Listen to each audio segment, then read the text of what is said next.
Freddie, Hector, and Tish, Rob. The treasure hunting fish. Rob, this is right up your reading level.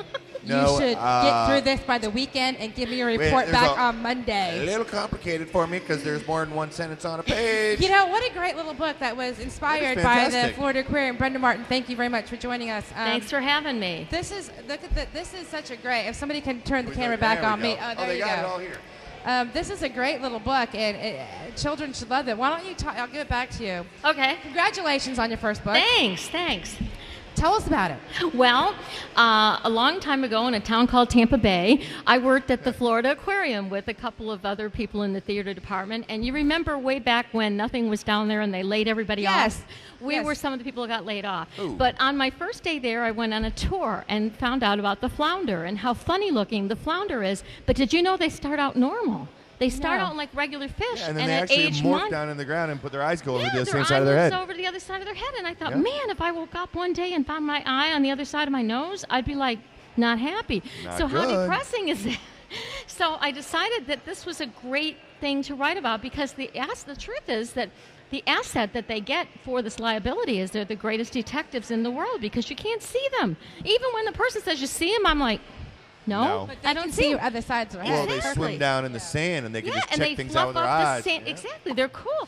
So that was the inspiration for the book. And so after we got laid off, we wrote it. And so it's been a work in progress for a few years. Oh, yeah, 10. Yeah, and someone illustrated it. And we just now... Well, tell us a little bit about the illustrator. Sarah, was it? No, Amy Jones Ramos. She lives in Land O'Lakes, and when she did this, she was a student at UCF, an art student, and now she's an English teacher in a Pasco County high school. Wow. And she's the mother of 2 young kids who are enjoying the book every night. Yeah. Well, and I'm sure they helped a little bit with what they thought. Well, actually, they weren't here when we did this. Isn't that funny? But last year, when we edited it, my other partner, my co-writer, Mary Lee Gibbons, who unfortunately lives in New Orleans now and can't be here, she had an 8-year-old daughter, or has an 8-year-old daughter, who did vote last year when we were re-editing and looking at it again. And so we did have an expert opinion.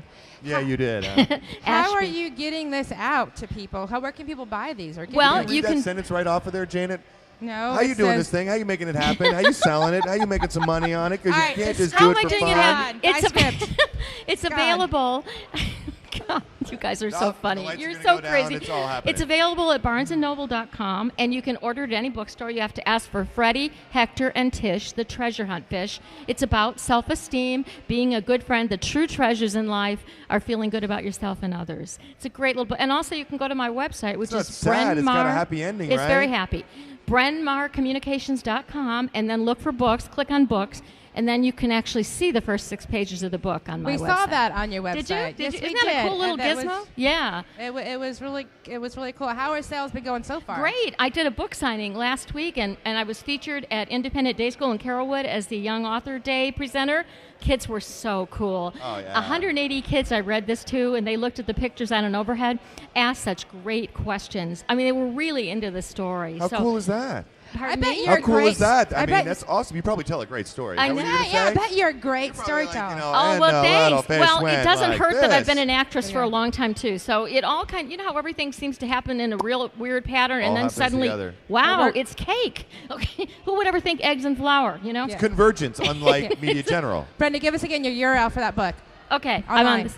Okay, it's Freddie, Hector, and Tish, the treasure hunt fish. It's Brenda Darnley Martin and Mary Lee Gibbons, and the website is BrenmarCommunications.com. You can also get it at barnesandnoble.com. Thank you very much. Thank you guys for having me on. You're an old buddy. You're going to come back when your next book comes out, right? Well, that might be next year.